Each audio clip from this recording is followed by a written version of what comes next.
Sí, por Muy bien, Facebook. pues ya Vale. mismo. La página de DAXA. Exacto, en la página de la se está conectando ahora mismo. A ver si lo coge. Ya estamos. Sí. Buenas tardes. Buenas tardes a todo el mundo. Buenas tardes. Muy buenas. Buenas. Hola Nieve, Herminia, Vic. ¿Qué tal? Bien, bien, Sí. bien. Dentro de lo que cabe en este confinamiento. Bueno, Muy bien. sí, Es lo que por nos Facebook. Muy bien, pues ya mismo. Vale. La gente empezará a conectarse. De hecho, ya hay por aquí algunas personas que empiezan a conectarse. Poquito a poco. Yo voy a compartirlo en mi página de Facebook. Y yo también, te he ganado. Muy bien, tú es que eres, Bien, a ellos ver, eres una chica más rápida, ¿sabes? Entonces, vale, Vale. Estamos. muy bien. Buenas tardes a todos los que os estáis conectando poquito a poco a la sesión de esta tarde de Edasa en casa y comentaros que nosotros venimos con los cuchillos entre los dientes, ¿vale? O sea, la charla de hoy es una charla en la que va a haber sangre, queramos o no queramos, y esto es una realidad. A mí me han puesto de moderador en una mesa muy delicada para mí. Nieves ya se ríe porque sabe que me va a dar caña y fuerte y flojo. Pero bueno, en realidad lo de moderar no es más que, bueno, alguien tiene que estar emitiendo y bueno, pues me tocó a mí ser el que emitía. Aquí lo interesante va a ser la charla que van a tener entre ellas Nieves, Vic y Herminia. Hola Pau, que está saludando. Esta tarde vamos a estar hablando sobre la mujer y la novela histórica. Y esto da para mucho juego. De hecho, yo voy a empezar lanzando enseguida una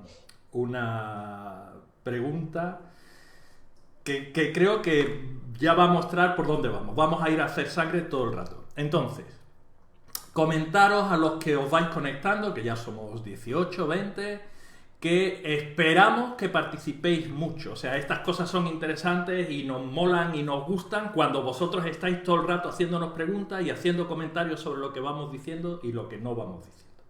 ¿Vale? Así que, hola Wendy, que también saludas. Lo dicho, vamos a abrir fuego y que podéis intervenir en cualquier momento. Antes, presentamos.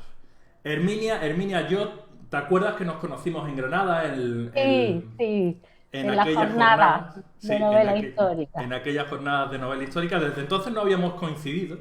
Yo creo que no. Sí, y bueno, resulta que Herminia me entero este año que termina ganando el premio Edasa de novela histórica. Ya nos contarás, Herminia, con detalle qué tal ha sido eso. Mala suerte que haya caído justo cuando empezaba todo el tema este del recluimiento, pero bueno, poco a poco. Luego tenemos a Vic Echegoyen, que en la trastienda, mientras estábamos preparando todos para emitir, resulta que nos hemos enterado que viene de una larga estirpe de escritores. Vic, esto lo tienes que contar. Así, y te presentas tú sola en base a tus antecedentes escritoriles. ¿Cuántas horas tienes? No, 2 minutos solo, 2 minutos. 2 minutos. Bueno, 2 minutos. pues nada, sí, ese virus me viene de familia, por desgracia. Porque tengo no uno, sino dos escritores, Sándor Márai, que era mi tío abuelo, y uno que se llama Imre Modács, que era más bien autor teatral. Y los dos vivieron y trabajaron sobre todo en Hungría. Y luego aparte tengo otro tío abuelo que era hermano de Sándor Márai, el escritor, que era cinematógrafo. Quizá conocéis sus películas, La cabaña del tío Tom, por ejemplo, con Herbert Lom. Se llamaba Gesa von Rothwani. Y entonces, claro, la cabra tira pa'l monte. ¿Qué le vamos a hacer? Es lo que hay. ¿Me tenéis? Bueno, pero ¿eso es una presión añadida o no? No es una presión en el sentido de que ellos para mí están en un altar, son monstruos, son modelos, fueron únicos en su género, no se han vuelto a repetir en la familia ni creo que fuera de ella. Así que eso, por un lado, te da la libertad de poder hacer tú lo que quieras, pero por otro, han puesto el listón tan alto para mí que, bueno, a ver qué va a pasar con el andar de los años. Bueno, la solera está ahí para algo, o sea, la masa madre sirve, ya te lo digo, a partir de ahí veremos, ¿vale? Y luego está Nieves, que, bueno, Nieves yo la quiero muchísimo, ella ya lo sabe. Hemos compartido mucho tiempo de escritura juntos y mucho tiempo de trabajo juntos. Su primera novela, Las batallas silenciadas, se publica hace justo un año ahora y a los 2 meses pues ya tiene una segunda edición y está publicada en 5 países y se convierte en todo un éxito y ahora tiene la presión añadida de ¿qué voy a hacer con mi segunda novela? Hola, Nieves. Sí, buenas tardes. Básicamente, ¿no? Bueno, yo primero quiero comentar que yo quiero aprender a pronunciar como Vic los nombres extranjeros. Que vamos, pronuncio los nombres de mis propios personajes en francés peor que ella. Así que, pero bueno. Bueno, eso nada, te vas a Hungría a vivir unos años y se Y ya te está. arregla todo. Bueno, pues con Herminia, con Vic y con Nieves vamos a estar hablando esta tarde de la figura de la mujer y la novela histórica. Y me ha tocado a mí intentar dirigir esto, que va a ser indirigible, ya os lo digo. Pero como vamos a estar hablando de la novela histórica, a todos los que queréis ir mandando vuestras preguntas y vuestros comentarios, por favor, intentad ceñirlos todos a este tema, ¿vale? Vamos a intentar hacer que todo vaya girando en torno a esto. Antes de empezar, yo creo que lo primero que tenemos que hacer es definir qué entendemos nosotros por novela histórica, porque si vamos a estar hablando de mujer y novela histórica, bueno, ¿qué es la novela histórica? Y ya decía que la primera pregunta iba a hacer sangre porque solo con esto nos podríamos estar hablando toda la tarde. Pero ¿qué entendéis vosotras por novela histórica? Bueno, yo antes quiero hacer una precisión. Novela histórica y mujer. ¿Cuál de ellas? ¿Qué mujer de los 3.500 millones de mujeres que habrá en el mundo? Es decir, que es un genérico un poco peligroso, ¿eh? Sí, bueno. Es un poco peligroso. Es decir, resumir todas las mujeres en la mujer, uy, eso es un poquito chungo. Así Sí, que vamos además, a hablar pero da más juego, porque No. tenemos más cosas de las que hablar. Claro, tenemos muchas cosas que tocar. No hay mujeres, hay escritoras, hay personajes femeninos. ¿De qué quiere hablar? ¿De escritoras, de personajes femeninos? ¿De qué? ¿De crítica? No sé. Vamos a tocar un montón de palos, si no os va a dar tiempo, Herminia, ya verás. No nos va a dar tiempo. Bueno, empezamos definiendo novela histórica. Vamos a empezar por ahí. Yo creo que es un buen punto de partida para luego ir ajustando, ¿no?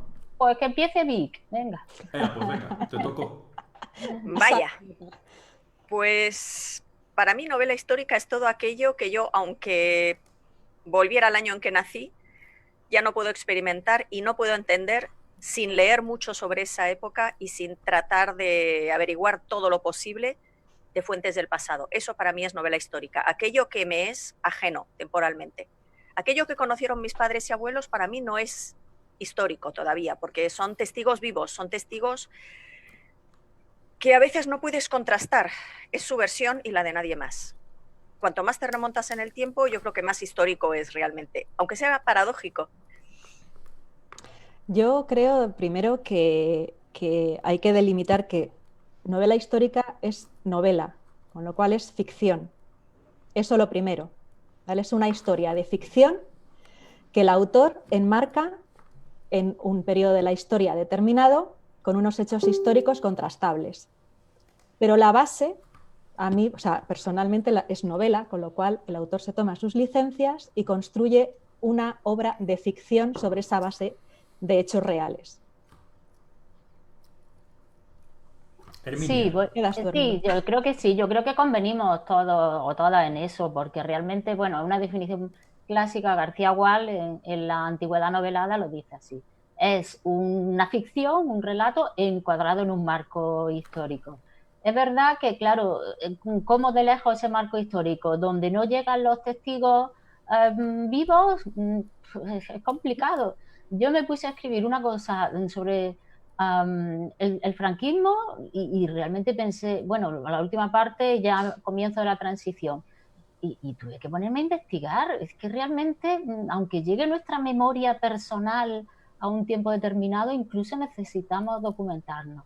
No sé, es complicado definir. Algunos lo señalan como antes de la Segunda Guerra Mundial. En fin, los límites son un poco movedizos, pero yo creo que la definición sí nos sirve, ¿no? Una ficción, en primer lugar, y está claro que somos escritoras, no somos historiadoras. Eso yo creo que es básico decirlo desde el principio. Que puede utilizarse como herramienta para el conocimiento de la historia o más bien para como aperitivo, como para abrir el como un apetito. acercamiento, ¿no? Sí, sí, pero que esté claro que hacemos ficción e inventamos, es decir, la imaginación, yo creo que de la novela histórica como de cualquier otra narración es un ingrediente fundamental, es decir, la imaginación, por supuesto, es un personaje más que hay que añadirlo siempre, hay que invitarlo siempre a la novela histórica, hay que buscar las fuentes, pero la imaginación tiene que estar ahí al lado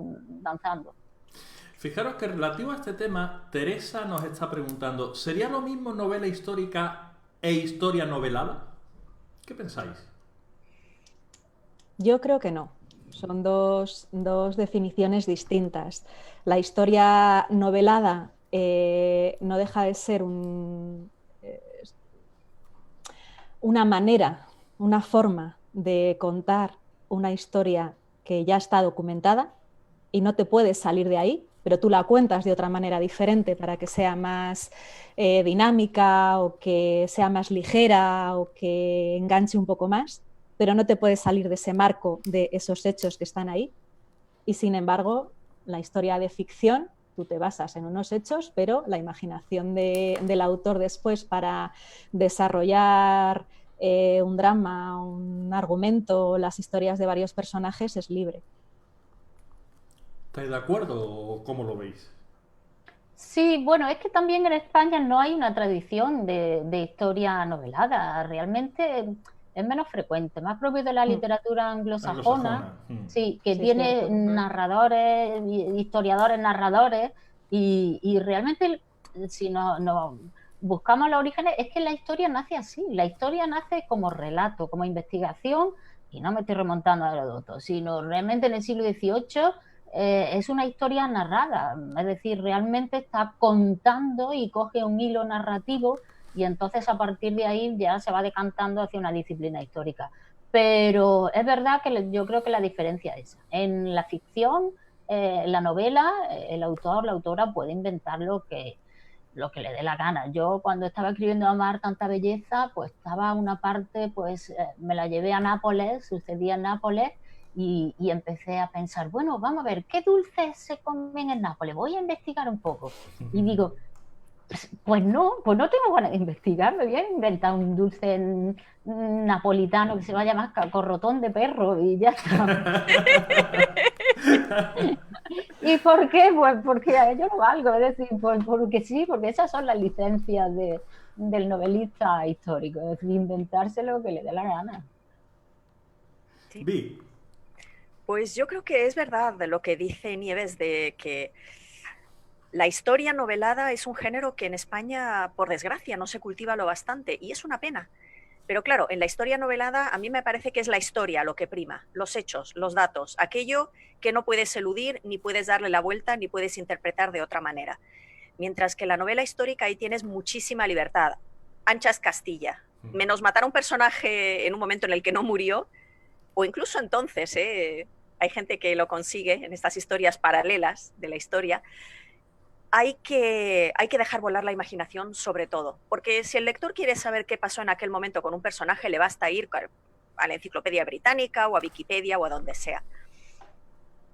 Y yo creo que si consiguiéramos una amalgama perfecta de ambas, una historia novelada, pero con la tensión y la intriga, el misterio, ese efecto precipicio que tiene la novela histórica, Creo que ese sería una buena forma, una buena vía para ir tirando y experimentar un poquito. No sé si estaréis de acuerdo. Yo creo que la historia novelada es un subgénero de la novela histórica.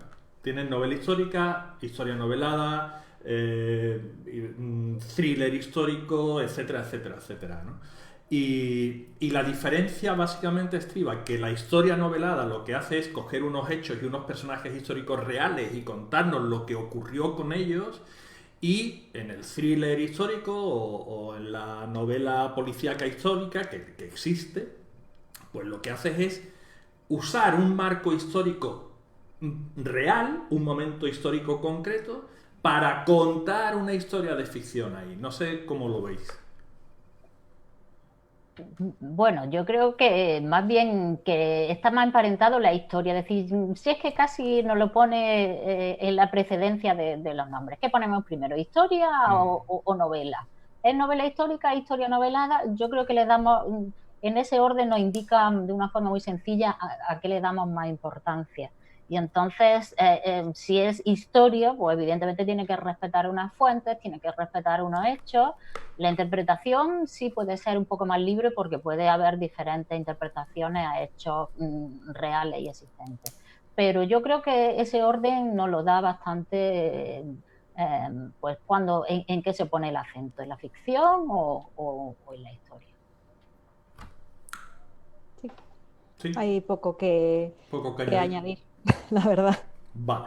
Sobre esto. Bueno, pues una vez hecha la introducción a qué entendemos por novela histórica, vamos al lío. Para empezar, ya desde Edasa en los comentarios nos hacían una pregunta.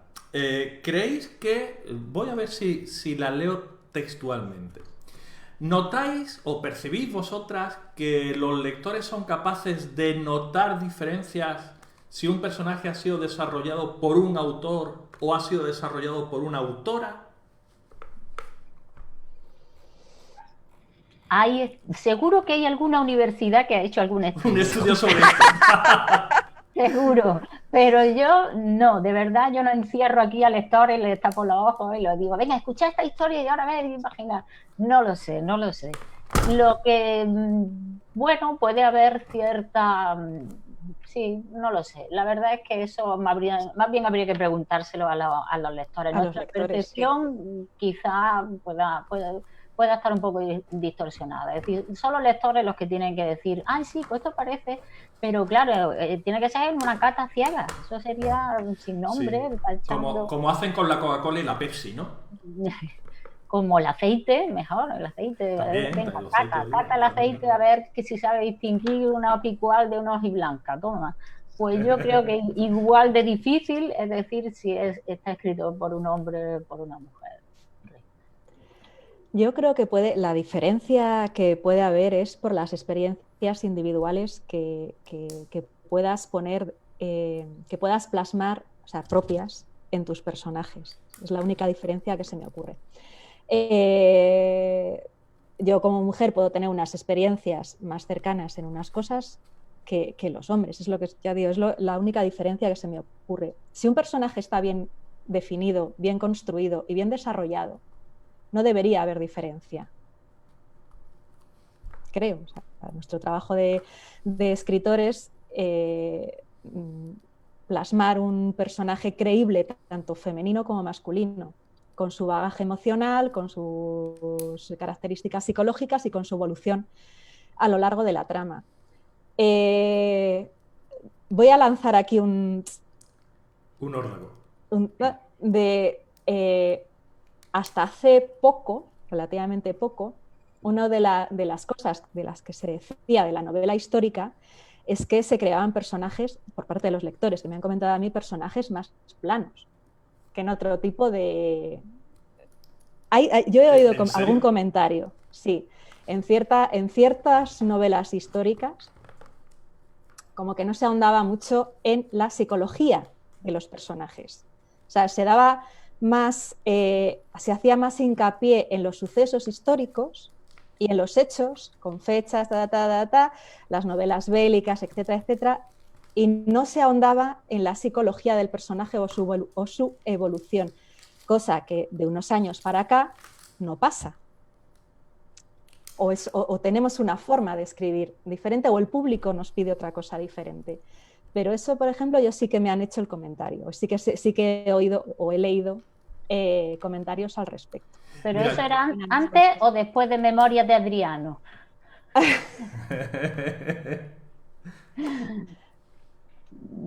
Sí que, vamos, yo sí ¿Qué que... te lo han dicho? Vaya. Mira, yo con respecto a eso tengo una anécdota curiosa. Fue también en Granada, pero no ni en aquellas jornadas ni en ninguna otra, sino bueno, un evento que me invitaron de una asociación de tres culturas. Estaba hablando de La predicción del astrólogo, que es una de mis novelas, y había un montón de catedráticos universitarios allí porque eran unas jornadas universitarias, ¿no? Y entonces una catedrática levantó la mano y me dijo: pero tú, ¿cómo te atreves a desarrollar la personalidad de un personaje histórico cuando yo, que soy catedrática de historia y he estudiado la época, no me atrevo a hacerlo? Y entonces mi respuesta fue simple: es que tú no puedes hacerlo porque eres historiadora y yo sí puedo hacerlo porque soy novelista. Nosotros estamos jugando. Nosotros jugamos. Es un campo de juego maravilloso que incluye 5.000 años de historia y, como dijo Herminia, 300 millones de personajes y podemos desmelenarnos. Y un historiador, claro, no puede, porque como se aparte lo más mínimo o algún colega le encuentre algún renuncio, lo crucifican. A nosotros no. Tenemos ese escudo. Ahora, lo que contemos, por muy trola que sea, tiene que ser creíble, por lo menos para el lector. Y el lector cada vez es más crítico. Sí, yo creo que es algo fundamental. Es decir, al lector hay que respetarlo y desde luego no tratarlo como tonto, porque desde luego el lector siempre te va a dar 100 vueltas, te va a encontrar muchas cosas, le va a dar otras lecturas que tú ni siquiera le habías pensado. Entonces hay que respetar muchísimo la interpretación que luego va a hacer el lector. Pero evidentemente esa catedrática no leía mucho, ¿no? Es decir, novela histórica no, desde luego. No, literatura en general, vamos a ver, es que una cosa es la historia, evidentemente, y otra, vamos, yo como formación, yo estudié historia, geografía e historia, y la especialidad en historia del arte. Pero evidentemente luego mi vocación es literaria, es decir, yo me he hecho escritora de novela histórica, pero leyendo literatura, y no solo novela histórica y no solo textos históricos, sino cualquier cosa, pues desde Santos Maroy a cualquier escritor español, latinoamericano, es decir, cualquier época y cualquier experiencia literaria sirve para formarte. Sin embargo. Y para ejercitar tu imaginación y a la vez pues tomar técnicas y adoptar determinados puntos de vista, pero evidentemente no tiene razón de ser esa comparación. Sin embargo, digo, todavía a día de hoy se lanza en los foros la pregunta de si para escribir novela histórica hace falta ser historiador. Totalmente. No. Y hace poco, ¿verdad, Teo? Sí. Hemos participado en una conversación en la que la pregunta de inicio fue esa. Y todavía hay gente que dice que para escribir una buena novela histórica hace falta ser historiador. Pues yo conozco eminentes historiadores que han escrito verdaderas birrias como novela histórica, y eso hay que decirlo. No voy a decir, evidentemente, el nombre... Eso lo dejamos para luego, de récord ya nos lo cuentas. Pero vamos, a mí me pareció una novela reputadísimo, bueno, y además que luego como escritor, como biógrafo, es muy ameno y tal, pero luego le falta el aliento novelesco, es decir, luego tienes que contar otra historia y tienes que ver... El narrador es que ve la historia desde otro punto de vista, es decir, no puede ser el punto de vista del historiador, tiene que ser ni el del historiador, ni el de... La idea común que hay sobre la época, ni sobre tu propia época, es decir, tienes que mirar desde otra forma y tener una mirada propia, y eso el historiador pues no la tiene, porque tiene la que le obliga pues el momento historiográfico en el que está desarrollando su labor, y eso es así. Entonces hay, de verdad, eminentes historiadores con novelas que son absolutamente plumbeas. Totalmente. Fijaros con respecto a lo que estábamos comentando de el perfil psicológico, si el lector puede captar que está escrito el personaje por un hombre o una mujer. Teresa, bueno, María Inmaculada decía que ella pensaba que sí, por lo que había leído, y Teresa nos dice que quizá la diferencia sea que ese análisis psicológico que se puede plasmar en cada personaje, al ser mujer, quizá podáis captarlo mejor o entender mejor el perfil. Verás, Teresa, me vais a permitir, yo creo que estoy igual de preparado que Nieves o que Vico, que Herminia para captar el perfil psicológico de un personaje. No sé vosotras qué pensáis. Te falta la retranca femenina. Bueno, la mala leche a veces también, aunque no sea femenina la mala leche, no estoy diciendo eso. No, bueno, pero Flaubert pensaba igual, es decir, Flaubert pues, no se metió en un personaje femenino, no se metió en Emma Bovary de Óticos, es decir, ¿por qué no nos podemos meter en un personaje masculino? Yo, de hecho, mi primera novela la quise escribir con un personaje masculino, es decir, un poco a modo de probarme, es decir, quiero meterme en la cabeza de un hombre, cómo piensa un hombre y cómo ve el mundo, no sé, quizá... Ya que voy a ser otra persona, voy a ser lo más distinto a mí posible, ¿no? Sí, vamos a investigar con el lenguaje, pero vamos a investigar también con las vivencias de otra persona. Voy a salir de mí, escribir es a la vez, es un poco esquizofrenia, porque a la vez estás saliendo de ti, estás poniendo de ti y a la vez estás saliendo de ti. Entonces es complejo, pero yo creo que, bueno, quizá una diferencia en los relatos, y yo desde luego cuando escribí Amar tanta belleza me propuse esto, y también en La reina del exilio, que los personajes vivieran desde la cotidianidad, es decir, la cotidianidad quizás no ha sido tan narrada por novelistas, escritores, por hombres, y sí más el aliento épico, las batallas, los duelos. Entonces, yo un poco así a trazo grueso, pero dije que quería escribir un 17 pues sin espadachines y sin tercios de Flandes. Es decir, a veces sí el salir por otras experiencias que no están narradas en la novela histórica, quizás sí pueda ser un definitorio de esa otra mirada que podemos aportar escritoras o en un momento determinado escritores sobre algo que no se ha hecho hasta ese momento. Eso a mí me parece importante lo que ha dicho Herminia. El hecho, yo creo que si hay una diferencia es el hecho de la narración desde otra perspectiva. Me explico. Mi novela está ambientada en la Primera Guerra Mundial, pero no es una novela bélica al uso. O sea, no es una novela de trincheras y soldados. Está narrada desde la otra perspectiva, desde la gente que se quedó detrás en segunda línea. ¿Vale? Entonces, sí que a la hora de elegir narrar un determinado acontecimiento, puedes elegir una mirada u otra. Entonces, la mayoría de las novelas de la Primera Guerra Mundial están contadas desde la perspectiva del soldado y de la trinchera, ¿vale? O desde la perspectiva política de alianzas y de planes y de espionaje y demás. Pero no desde la mirada de, sobre todo, las mujeres, que fueron las que se quedaron en esa segunda línea viviendo esa guerra, que la guerra fue para todos, tanto para los de las trincheras como para los que están detrás. Entonces, a la hora de elegir narrar sobre un hecho concreto, sí que puede haber diferencia entre la mirada desde la que estás narrando. ¿Que un escritor hubiera podido coger mis personajes y narrar desde esa perspectiva? Claro que sí, pero no lo ha elegido.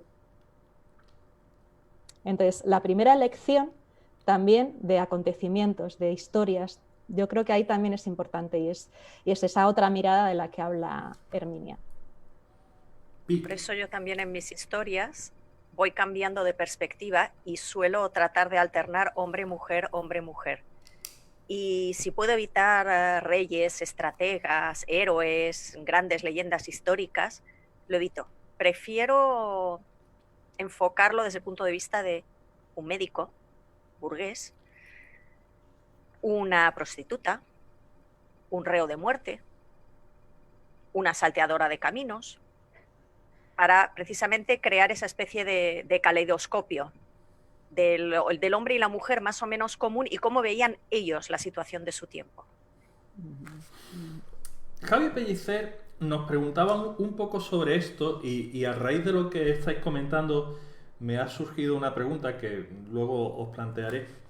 Javi preguntaba si creéis que hay una diferencia de estilo evidente entre la novela histórica escrita por hombres y la novela histórica escrita por mujeres. Depende de lo que se narre.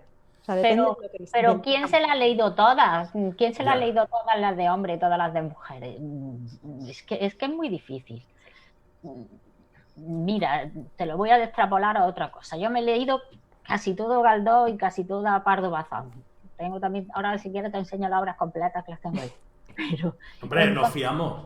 sí, se puede realmente distinguir, pues a lo mejor desde una perspectiva más lejana, pues no, pero luego en el tratamiento de determinados personajes, pues sí es verdad que puede haber mayor sensibilidad. Yo una cosa que es, estilísticamente, desde luego, yo creo que no. Es decir, tú coges Galdós y coges Pardo Bazán y lo miras y lo analizas, bueno, el vocabulario que utiliza determinadas cosas, yo creo que no, estilísticamente no. La psicología de los personajes, sí.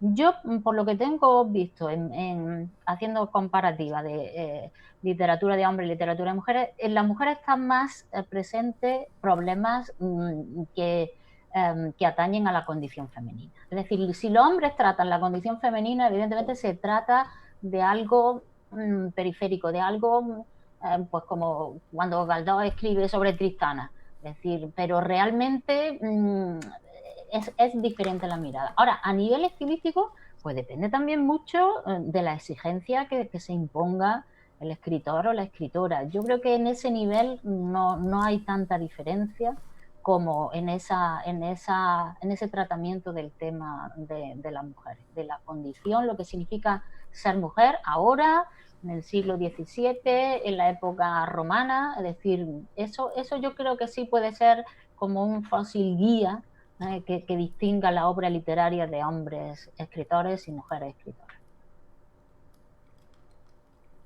Nieves, Vi, ¿qué pensáis vosotras?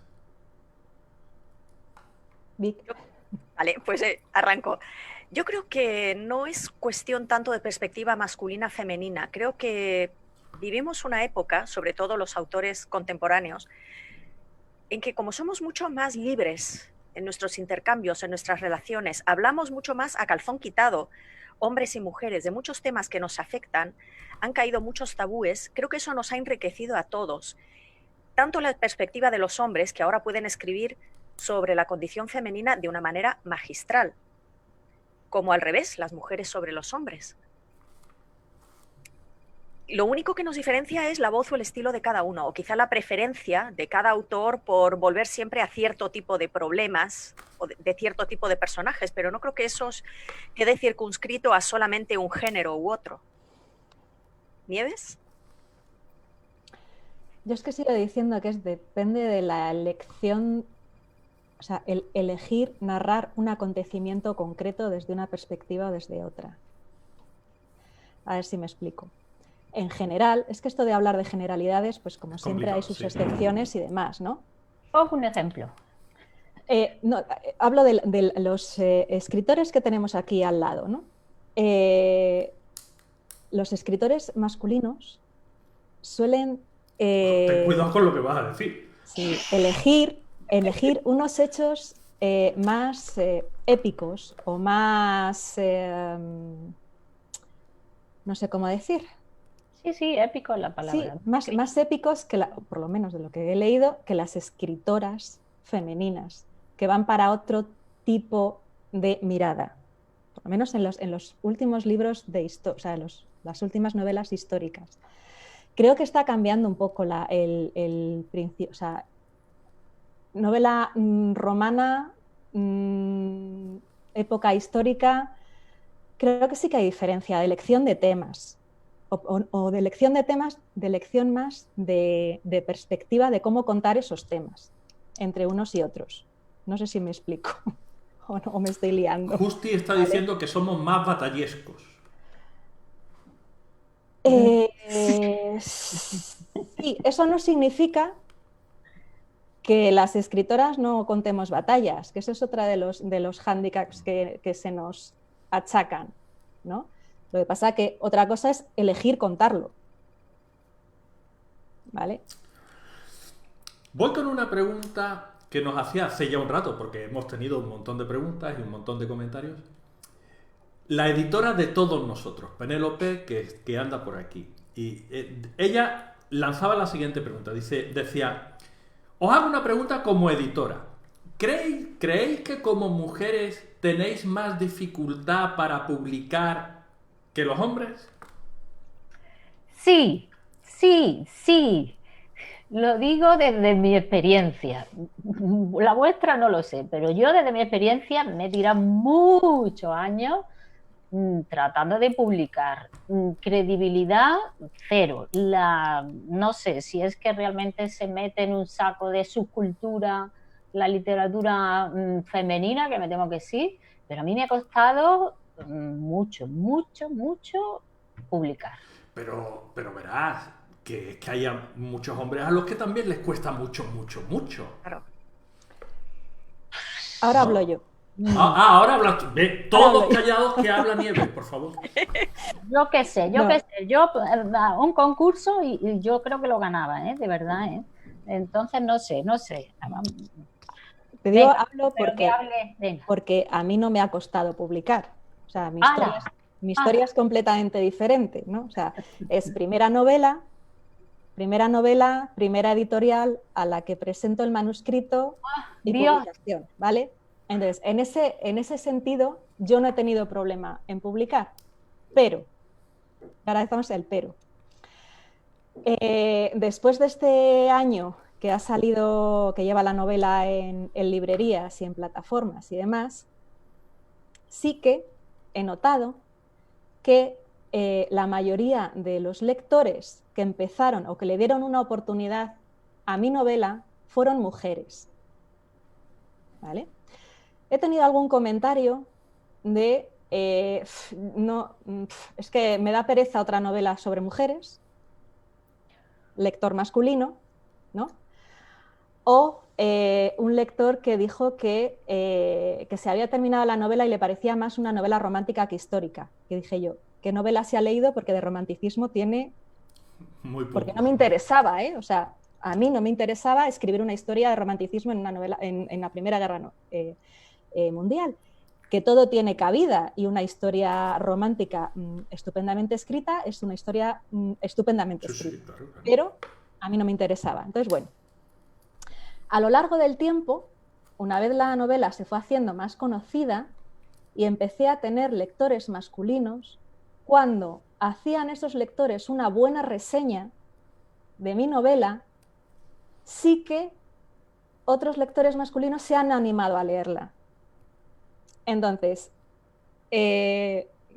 pensamiento mío, ¿por qué una novela escrita histórica por una mujer, la mayoría de las lectoras le dieron una oportunidad sin tener otro tipo de críticas o sin otro tipo de recomendaciones, pero a los lectores masculinos sí que les dio falta el empujón de otros lectores masculinos para decir, oye, es una buena novela, está muy bien escrita, muy bien documentada, Lanzo la pregunta. ¿Puedo plantear una repregunta sobre esto? Claro. ¿Cómo sabes tú que había menos lectores masculinos que te estuvieran leyendo? El hecho de que haya gente en redes que te diga que no le da una oportunidad no significa más que ese que está en redes es muy cerrado de mente y no le quiere dar otra oportunidad.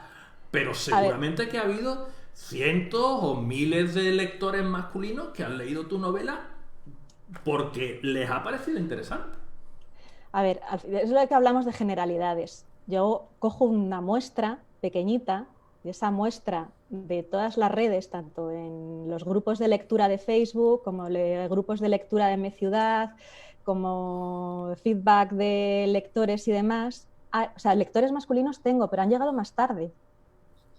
O sea, porque al principio, en los primeros meses, todo el feedback que me estaba llegando fueron lectoras, Y sin embargo, estos últimos meses sí que estoy teniendo comentarios y mensajes y demás de lectores.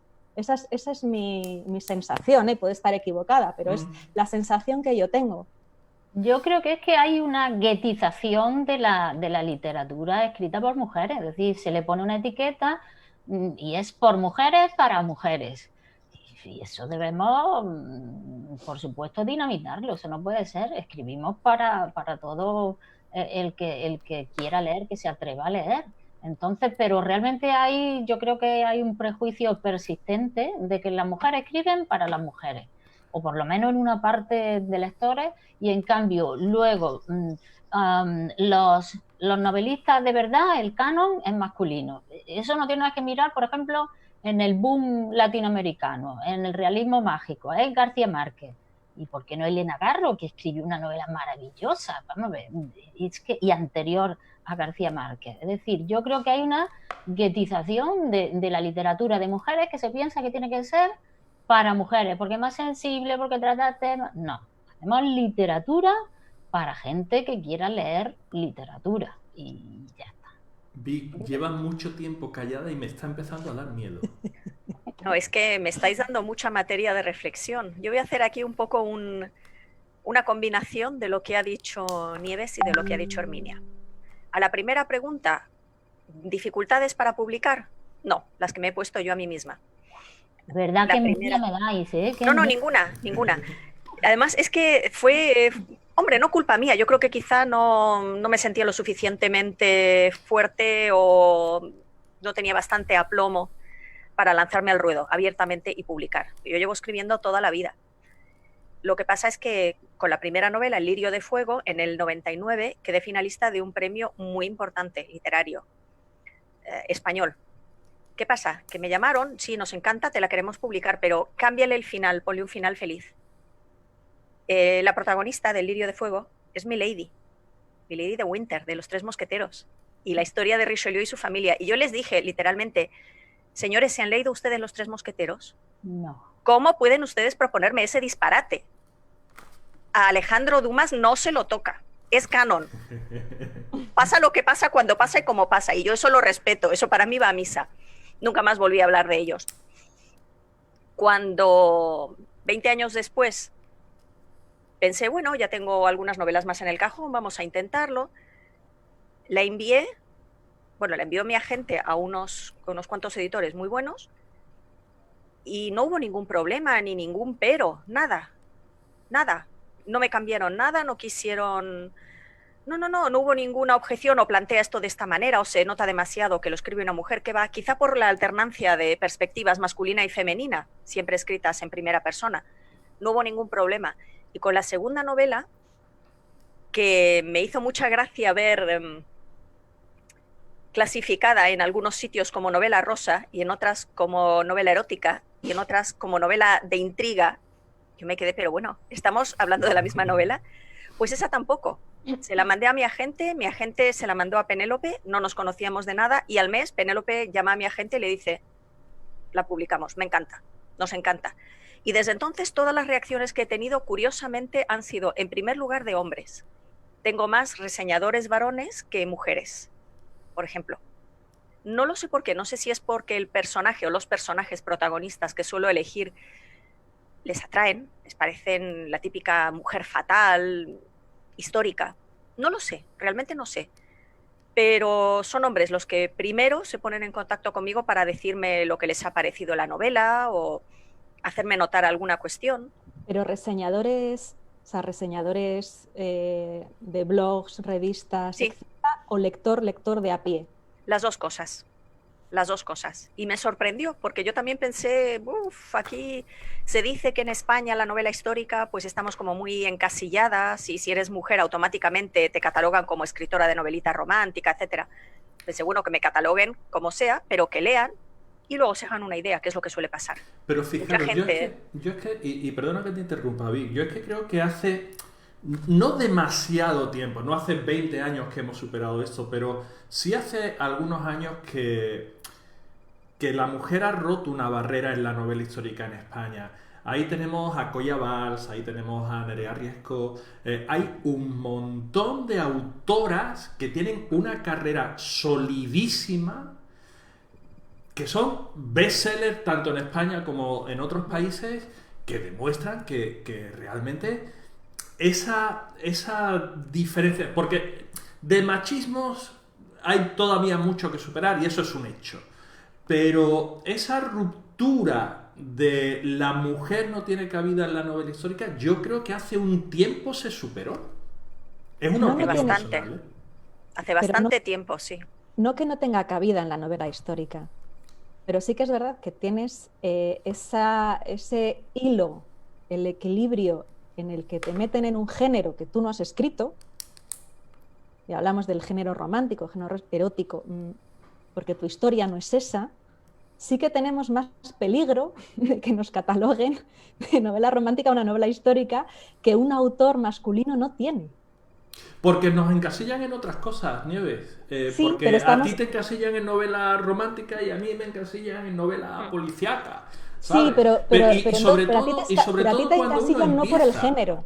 Quiero decir, cuando uno empieza y la gente no te conoce de nada, ni ha leído ningún libro tuyo, ni hay otras fuentes de referencia más allá de que has publicado un libro que no sé de qué va, pues la gente, esto lo hacemos todos, se crea sus propias paranoias mentales y a partir de ahí necesitamos encasillar a la gente y que cuadre en algún sitio. ¿Y qué eres? Mujer, esto que va de unas mujeres que son enfermeras, novela romántica. Y yo creo pero que... ese es el tema. El tema sí, bueno, es claro. que te encasillan en otro tipo de género, no por tu género, o sea, no porque seas hombre o mujer. Sin embargo, a nosotras sí, es de lo que va, o sea, es lo que quiero transmitir. O sea, a nosotros nos encasillan o nos tiran para otro género por el hecho de que seamos género femenino. Pero a mí, ¿tú desde crees luego, que, por ejemplo, a Dolores Redondo la encasillaron como novela romántica? No, fue directa a novela policíaca. Pero es que la novela policíaca no tiene... No se mueve en esta zona gris. La histórica y la romántica se puede mover más fácilmente. Yo creo que eso depende de nosotras también, romper un poco esos moldes y esos esquemas que muchas veces los tenemos demasiado interiorizados y nos coartan a nosotras. Pero estamos viendo problemas, creo que ya no los hay o los hay en mucha menor medida. Depende de nosotras evolucionar, experimentar, atrevernos a hacer otras cosas. Incluso habéis mencionado a Dolores Redondo. Es una persona que toca todos los palos, como Matilde Asensi. Histórica, detectivesca, romántica, gay, llamadlo como queráis, pero... y todo lo hace bien. Entonces, eso lo podemos hacer todos y cada una de nosotras. No dejarnos encasillar porque nosotros no nos encasillamos a la hora de escribir. Creo que esa sería una forma de liberarnos un poco de ese corsé, valga la expresión histórica. Pregunta Rodrigo que si no pensáis que el encasillamiento viene más de la maquinaria comercial que de los propios lectores. Sí, posiblemente una parte también, claro, yo creo que sí. Yo creo que voy a arrojar un dardo a Penélope si está ahí cerca. Yo creo que Penélope no se hubiera atrevido a ponerle la portada de La Reina del Exilio a una novela escrita por un hombre. ¿Te ha cogido ya el dardo o no? Penélope, queremos que te manifiestes en este momento si estás por ahí, ¿vale? Es decir, una señora con un corsé, con un tal... No, yo creo... ¿La tienes a mano? ¿Puedes mostrarla para quienes no la hayan visto? No la tengo aquí. ¡Ay! Porque es muy bonita. Solo tengo aquí a Sándor Márai, pero no, mi novela. Es que la tengo en el estudio, este es el cuarto de estar y el estudio lo tengo arriba. Pero sí, sería interesante. Un momento, espera, un momento. Ve por ella. De todas maneras, hay una parte que sí que es ponerle etiquetas a todo y a veces se etiqueta mal. Sí, claro. ¿Vale? Se etiqueta mal. Y otra parte es darle una oportunidad a una novela sin prejuicios, sin más. O sea, yo me leo una novela porque quiero leerme una historia de cierta época y tal. Sí que hay una pequeña parte, creo todavía, de prejuicios. ¿Una parte pequeña de lectores? Pues sí, pero todavía hay. Vamos, yo estoy convencida. Ahí pueden ayudar mucho los libreros, me parece, a la hora de orientar al lector. Totalmente. Y ahí les incumbe muchísima responsabilidad, porque cuando vamos a una librería muchas veces, ¿qué te apetece comprar? ¿Qué te apetece leer ahora? Pues no sé, mira, solemos decir todos, pues yo acabo de leer esto y me ha gustado por tal o no me ha gustado por tal. Y entonces el librero ya se aferra a eso, es lo fácil. Pero le preguntáis al librero... Acércala a la cámara, Herminia, que se vea bien. Que se vea. Por cierto, que estás diciendo, Penélope, que sí hubiera puesto esa portada si la hubiera escrito un hombre, ¿eh? Bueno, vale. Vamos a aceptar pulpo, ¿no? Mira, había por aquí una pregunta de Pau, a ver si la encuentro, que me parecía muy interesante, a ver si la veo aquí. Dice, la personalidad de las mujeres, personajes, en un contexto histórico, ¿pueden verse influenciados por temas actuales como el empoderamiento, el enfrentamiento al machismo, por poner dos ejemplos, a la hora de actuar en sus propias historias? ¿Creéis que se puede estar filtrando esa corriente a los personajes femeninos? Sí, vamos a ver, ¿tú cómo puedes pensar fuera de tu cabeza? Es decir, tú evidentemente tienes unos esquemas mentales y tienes unas ideas, y si te documentas y tratas de reproducir la mentalidad de una época, pues vas a leer textos, vas incluso a buscar el estilo o sobre todo cómo pensaban esos personajes, pero tú también le vas a aportar lo que tú piensas. Es que si no, no lo escribirías tú. Es decir, tú no vas a hacer un pastiche recogiendo trozos de crónica y haciendo una novela o de textos de siglos anteriores. Tú estás escribiendo tú y estás expresando tu visión del mundo e incluso una utopía de pasado. Es decir, ¿esto pudo haber sido? Pues a lo mejor no, pero quiero que hubiera pasado. Es decir, siempre todo lo estás filtrando a través de ti misma, de tu experiencia, de lo que sabes, de lo que ignoras, de lo que imaginas, de lo que sueñas y de lo que has estudiado. Entonces es inevitable. Es decir, es inevitable proporcionarle ese filtro y esas ideas que tú tengas. Otra cosa de que, a ver, ideas se van a filtrar, está claro. O sea, al final nosotros reproducimos experiencias propias y de otros en nuestro contexto histórico, que es este. Intentamos ponernos en la piel de unos personajes que han vivido hace X años, pero algo se filtra. Otra cosa es que metas la pata como se ha metido en ciertas acciones o sucesos que es imposible que en cierta época histórica pasen esas mujeres, por ejemplo, o esas niñas, o lo que sea. Ahí sí que hay que tener cierto cuidado, ¿vale? Anacronismos. Sí, mira, esto en este siglo es imposible que una mujer pueda hacer esto en estas circunstancias. A lo mejor en otras sí, pero en estas no. Y ahí sí que tenemos que tener especial cuidado. No por ser políticamente correctos o intentar escribir algo para el gran público se puede caer en ciertos errores, creo. No sé cómo lo veis. Hombre, yo voy a disentir un poquito en esto, quizá porque llevo 30 años viviendo en Europa Central y trabajando fuera, leyendo muchísima novela alemana, austríaca, suiza, rusa, húngara. Esto de la corrección política, aquí se lo pasan por el forro del diccionario, dicho en claro. Esto del empoderamiento de la mujer es algo que sí, es música de fondo, pero afecta mucho más a otros géneros.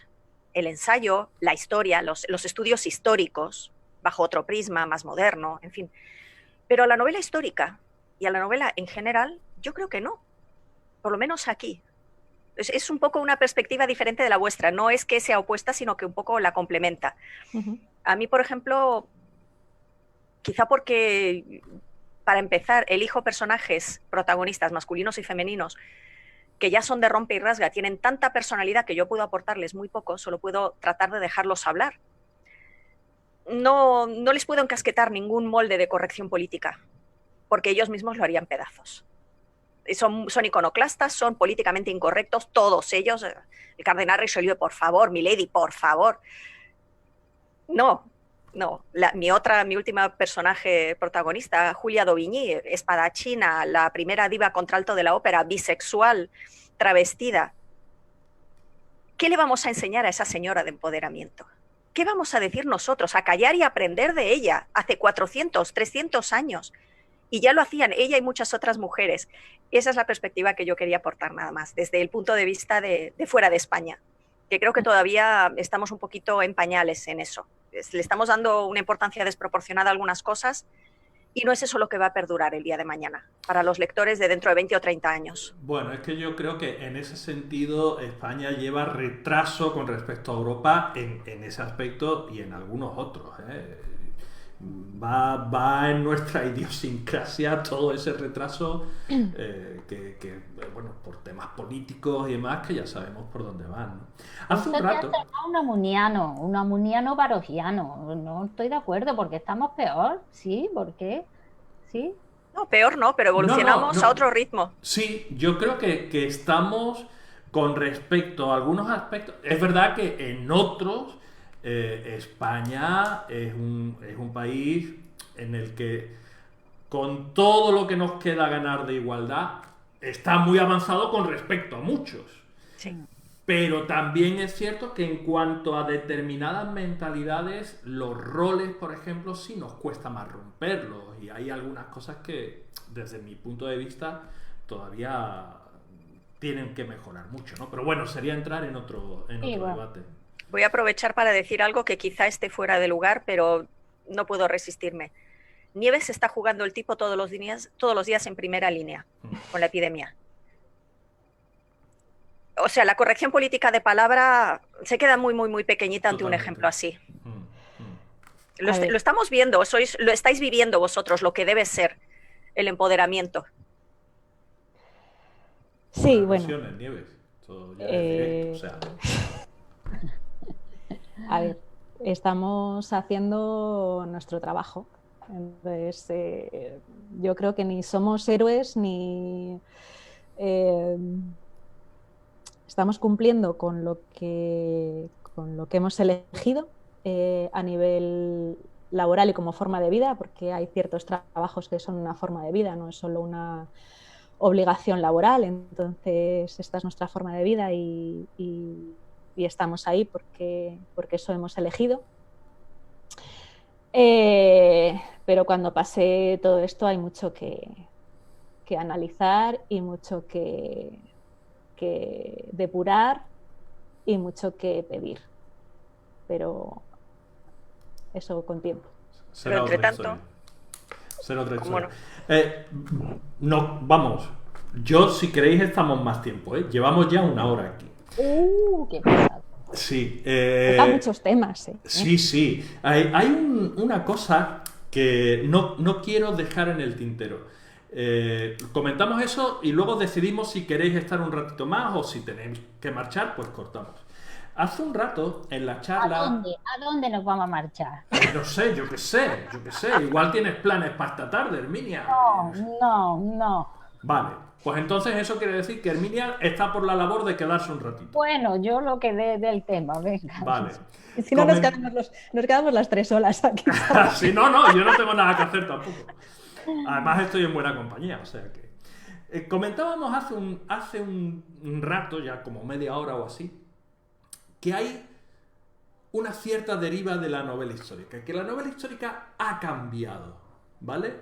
Que antes era temas mucho más épicos, más varoniles, entre comillas, por decirlo de alguna manera, ¿no? Más batallas, más tal. Pero que eso ha ido cambiando y está cambiando con el tiempo. ¿Pensáis que se debe precisamente a la irrupción de tanta autora maravillosa dentro de la novela histórica? Yo creo que no solo por la escritora, es que yo creo que la forma de ver la vida y la historia está cambiando. Es decir, no podemos ver, ahora realmente vemos la historia como que lo más importante son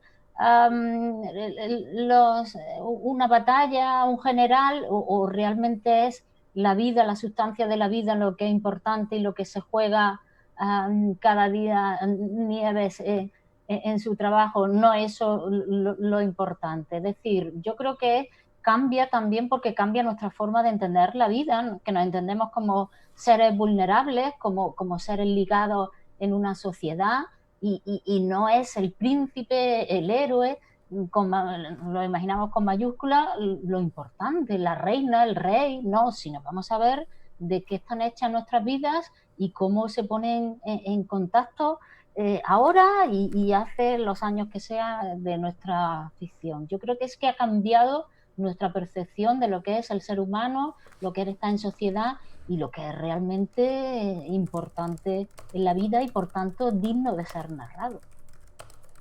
Es que desde pequeña la pregunta esta que te dicen, si tuvieras una máquina del tiempo, ¿a qué época histórica te gustaría volver? ¿Qué quieres ver? ¿A quién quieres conocer? Etcétera. Y yo desde pequeñita siempre he querido saber cómo vivían el día a día las personas en diferentes épocas históricas, pero no un hecho concreto o un personaje concreto. Yo quería saber cómo se hacía pan hace 3.000 años, cómo vivían en las casas de adobe, ese tipo de cosas a mí era lo que me llamaba la atención. ¿Vale? Pues yo a mis alumnos les digo siempre, mira, si encontráis una máquina del tiempo, no os subáis, ¿eh? Cualquier tiempo pasado fue peor. Fue peor, sí. Si sois chicas, peor todavía. Sí, o sea, que no se me ocurra, ¿eh? O sea, cualquier máquina del tiempo, olvidadla. Sí, pero estos pequeños detalles, esas elaboraciones cotidianas, a mí yo es lo que quisiera ver. Pero además es que ¿sabes qué pasa, Nieves? Que justo eso es lo más difícil de encontrar a la hora de una documentación. Claro, sí. La vida cotidiana a veces se escapan las cosas. Complicadísimo. Sí. Pero te pasa eso y yo que busco documentación sobre temas médicos y demás, pues hay ciertas cosas que dices, madre mía, ¿de dónde voy a encontrar yo cómo te hacía la dilución esta de no sé qué manera? Esas cosas, esos detalles, pero es lo que más mola. Me encanta. Acaban de hacer Eva Martín un preguntón fantástico que ahora os plantearé, pero Vic, tú todavía no has hablado de eso. Eso iba a decir yo, Vic, le toca a Vic. Pues yo estoy de acuerdo con vosotras en que es el aspecto humano lo que importa. Si vemos ahora cuáles son las novelas que a nosotras, lectoras modernas, nos emocionan, de novela histórica escrita hace 100, 200 años, por ejemplo, Guerra y Paz, a que a vosotros no os emociona el cruce de Beresina, pero sí os emociona la muerte del príncipe Andrei. O, por ejemplo, cuando rompe con Natasha y a Natasha se le viene encima la depresión de su vida. Es ese tipo de historias. O, por ejemplo, en Trafalgar, de Galdós. Es la historia de este chavalín la que nos importa. ¿Qué pasa con él? ¿Qué piensa? ¿Qué siente? ¿Cuáles son sus temores? ¿Cuáles son sus esperanzas? Y yo creo que eso es lo que va a perdurar también de la novela que estamos escribiendo ahora. Y en cuanto a la máquina del tiempo, pues a mí siempre me despertó más curiosidad cómo educaban a los niños antiguamente. Cómo les enseñaban a cazar en el Paleolítico. Cómo les enseñaban, por ejemplo, a ser los perfectos caballeros galantes de la Edad Media. Cómo despertaban ellos una vocación para que esos chicos fueran por su propio pie al convento y se tiraran allí el resto de sus vidas. Eso es lo que me interesa, cómo se moldeaba una mente infantil en cada uno de los periodos de la historia. Y eso también es un aspecto humano.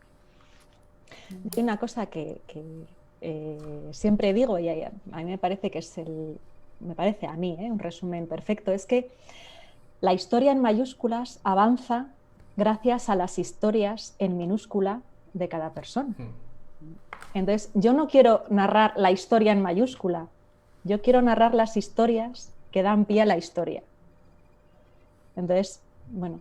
Porque somos como somos. Exactamente. Cada emoción conlleva una decisión.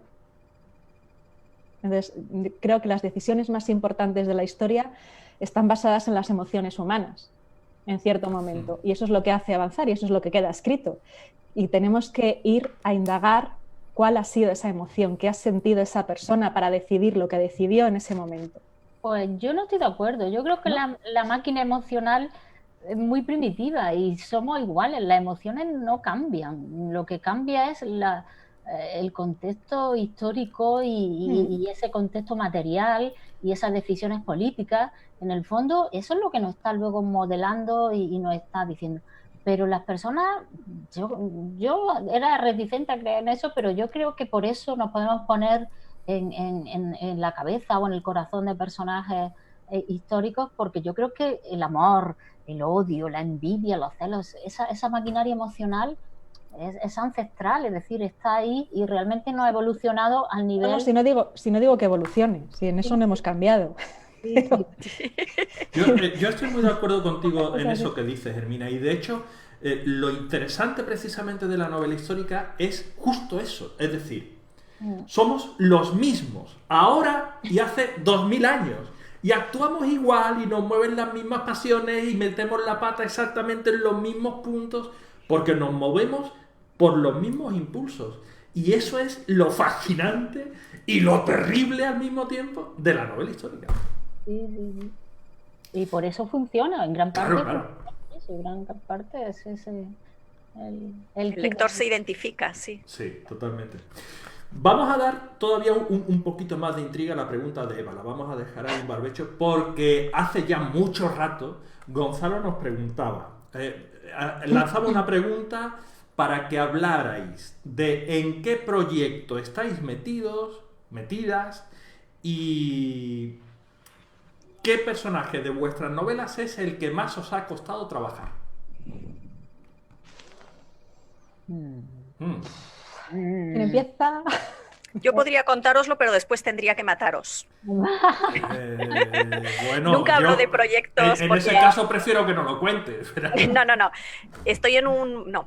Es que acabo de publicar en febrero La voz y la espada. En marzo acabo de autopublicar en inglés una novela que escribí en inglés medieval. Y ahora estoy a 10 días de terminar una novela y enviársela a mi agente. Y hasta que no está lista y he puesto el punto final, nadie sabe, nadie lee. Penélope sabe, es la única. Pero es que a Penélope no le puedo negar nada, a la editora. Pero por lo demás, nada, es también histórica, también está situada en el barroco, esta vez tardío, también está situada en Europa, y es una novela donde prima la acción, y otra vez, sin ningún adjetivo. Eso es cuanto puedo decir. Es una novela coral. Una novela coral. No hay un protagonista, son 20 y se van pasando el testigo. Y ahora, por 25 pesetas, podéis dar las respuestas que queráis. Venga, nada, yo me sigo quedando en la Primera Guerra Mundial, que creo que todavía tengo mucho que contar de aquella época. Y dar voz a lo que le comentaba al principio a Vic fuera de grabación, que hay historias fascinantes, desconocidas, y ahí estoy en ello. ¿Y tú, pues yo estoy en un momento Y, es decir, bifurcación. ¿Para dónde me tiro? ¿Para qué precipicio?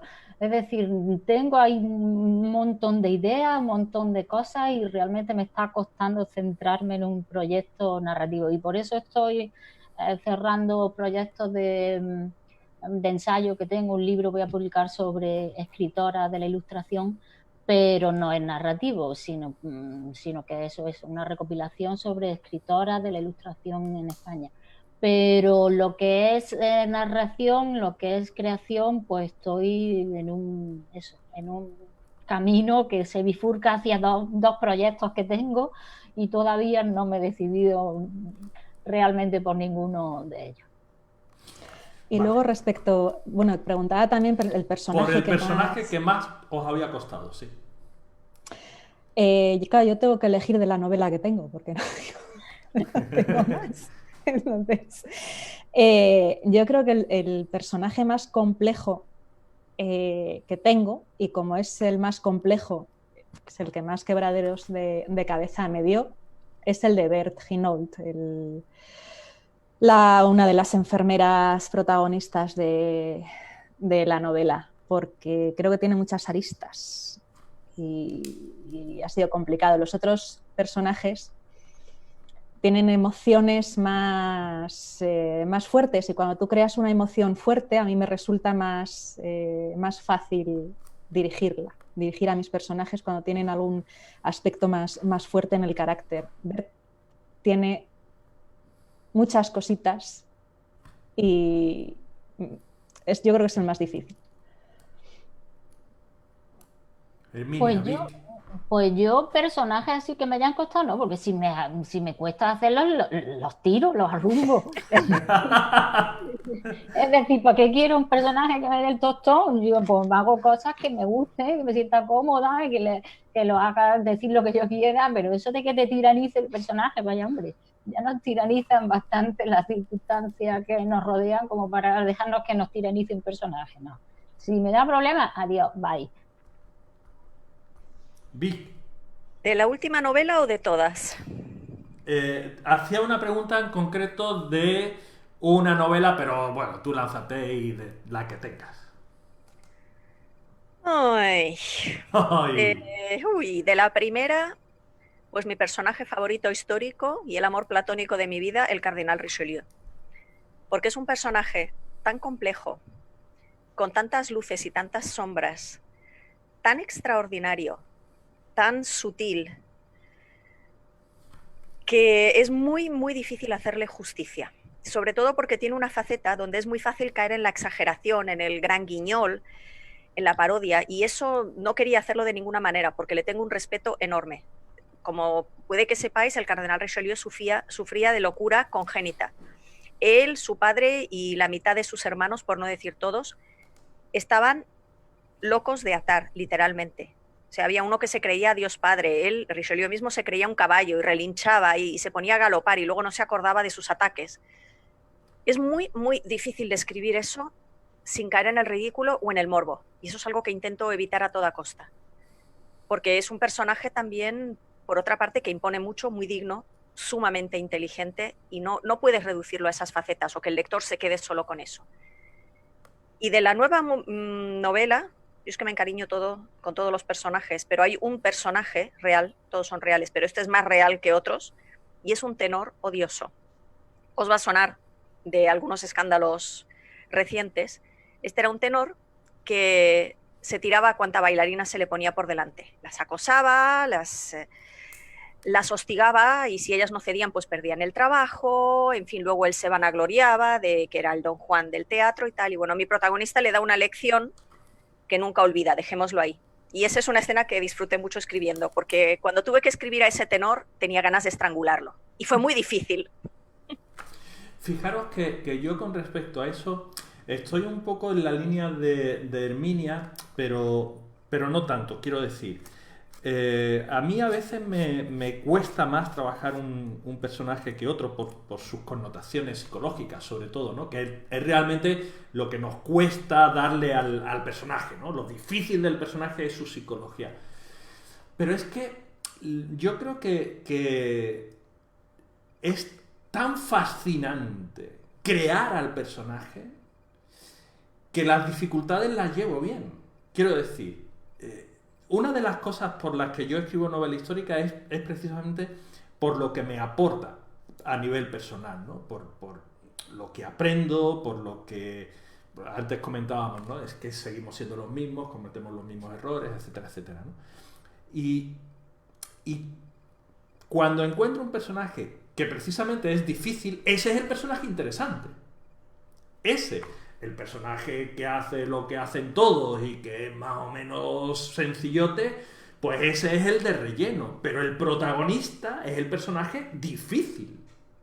Por lo tanto, que me den todos los personajes difíciles posibles. Que con esos es con los que se crean buenas novelas históricas. ¿O no? Sí. De acuerdo. Sí. Vale.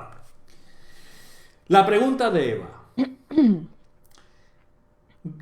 ¿Qué libro recordáis haber leído la primera protagonista femenina? Es decir, de todos los libros que habéis leído, ¿cuál fue el primero que leísteis cuya protagonista era femenina?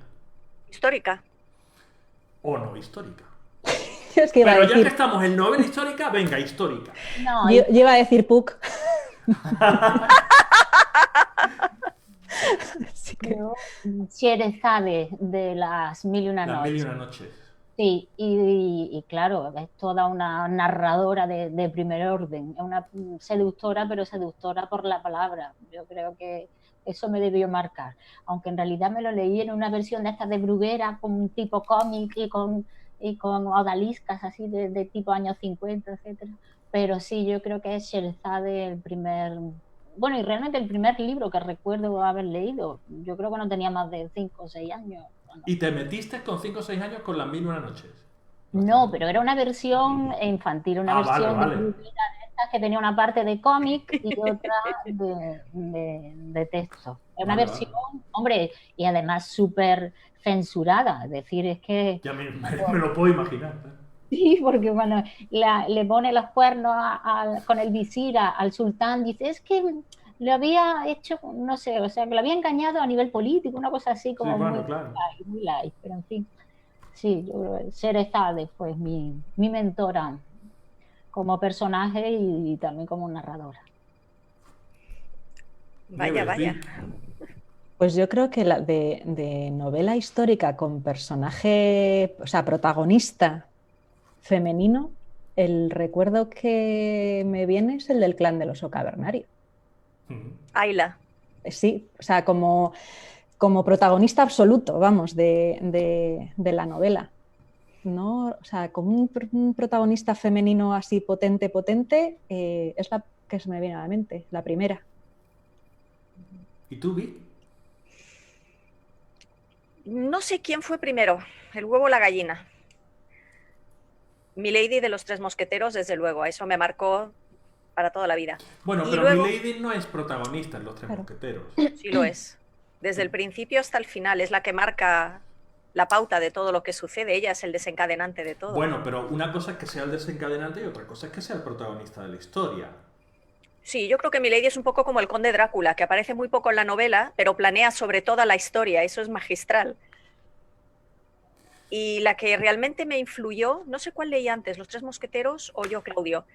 Yo tenía 7 añitos y mi familia me dejó quedarme hasta medianoche despierta viendo la serie. ¿Os acordáis de la serie Yo, Claudio, no? Con 7 añitos. Sí, sí. Menudo favor me hicieron, ¿no? Y con los dos rombos famosos y la Sí, escena donde Calígula sí, sí. le abre el vientre a su hermana, en fin, bueno. Pues Lidia, la mujer de Augusto.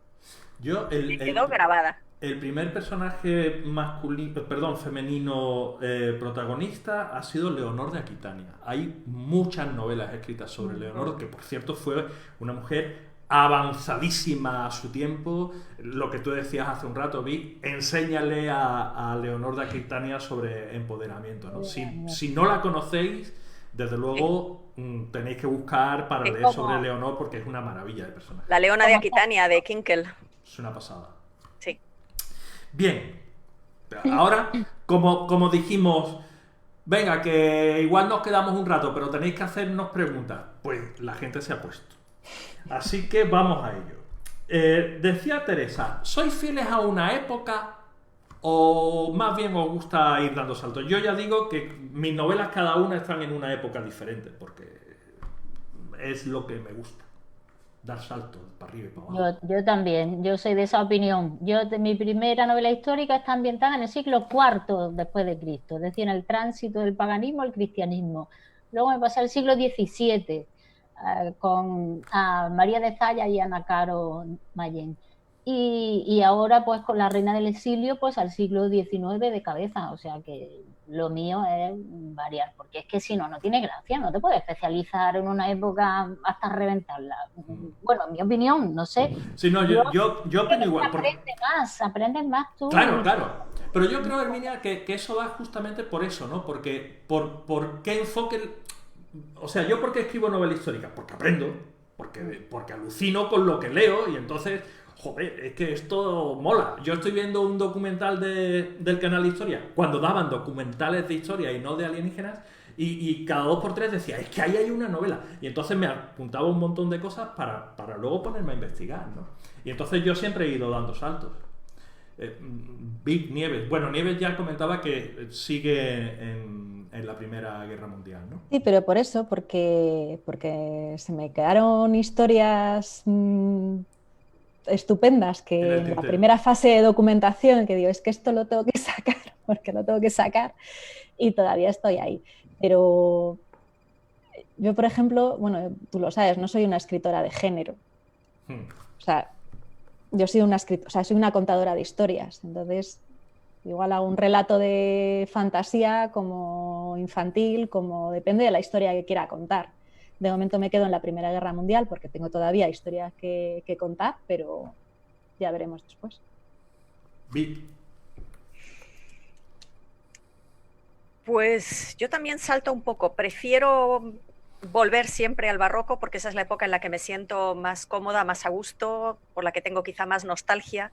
Ahí están mis 3 personajes históricos favoritos y me gusta volver a visitarlos cada tanto, pero también he escrito y autopublicado una medieval del siglo XIII y tengo un par de comedias macabras contemporáneas, un poco distópicas, así que pues un poquito como dice Herminia, saltando a donde más apetezca. Rodrigo nos preguntaba hace un rato si en algún momento habéis llegado a cambiar, o por lo menos incluyo yo, la posibilidad de cambiar el género de un personaje, de masculino a femenino o al contrario. ¿Os ha surgido la necesidad, os lo habéis planteado en algún momento? Es que yo pensaba que este personaje tenía que ser masculino, pero si lo hago femenino, no sé qué. No se me ha dado el caso. Mi historia está pensada con unos personajes que hacen avanzar la trama y están definidos desde el principio. Entonces, es que tú haces lo que hay que hacer, que es planificar. Claro, sí, claro. Sí. No, yo tampoco, no he tenido ningún caso de travestismo. Personajístico. De repente, ningún Orlando, no se me ha cruzado ningún Orlando por ahí, por la narrativa. No. ¿Y tú, Vic? Pues la pregunta me parece fantástica y me está dando mucho que pensar. Me la apunto para próximas novelas. Me pregunto si el lector que la ha planteado no escribe tan bien. Debería. Sí, Rodrigo es escritor, sí. Ah, pues, Sí. pues la he invocado, ¿eh? De momento, sí, es una pregunta fantástica. Pero fíjate, yo creo que, igual yo lo he planteado mal, lo que yo entiendo no es que a lo largo del transcurso de la novela el personaje empiece siendo masculino y termine travestido o cambiando de género, sino que tú hayas pensado, voy a utilizar este personaje en concreto y lo hayas visualizado como masculino o femenino, pero a medida que trabajabas en tu novela te hayas dado cuenta de que si le cambiabas el género, la cosa funcionaba mejor. Creo que la pregunta iba por ahí, o al menos así la entendí yo. Sí, yo también la he entendido así. Yo lo he entendido también, a pesar de que he citado a Orlando. Yo creo que no, yo creo que te imaginas los personajes ya corporalmente. No sé vosotros, yo que tengo una imaginación lingüística, evidentemente, pero también muy visual. Tú lo estás viendo y estás viendo cómo es tu personaje, ¿no? ¿No lo veis vosotros, vuestros personajes físicamente, aunque no tenga una caracterización fotográfica, pero sí lo estás viendo y sabes cómo es y cómo se mueve, no sé, yo creo que eso no se me ha dado el caso. A mí nunca. Lógico, vamos, que cada personaje tiene sus características psicológicas dentro de su género, de su marco histórico y de sus experiencias vitales y no se me ha dado el caso. A mí tampoco, pero porque primero no suelo introducir personajes inventados. Todos suelen ser históricos y suelen estar bien documentados. Así que ahí no me puedo inventar nada. Y luego porque soy de esas escritoras de brújula, mapa, GPS y lupa. O sea, cuando empiezo a escribir tengo el desglose de la novela por capítulos, por escenas, por párrafos, por voces narrativas, lugar, tiempo, todo. Qué fuerte. Tú eres de las mías, tú eres de las mías. Tengo que estar allí. Tú eres de las mías, sí señor. Sí, ya sabía yo que aquí había una corriente de afinidad, Vic, esto era... Óyeme, una pregunta que se me ocurrió hace un rato. Estábamos hablando sobre la creación de personajes masculinos, personajes femeninos, tal. Se me ocurrió, ¿os sentís más cómodas?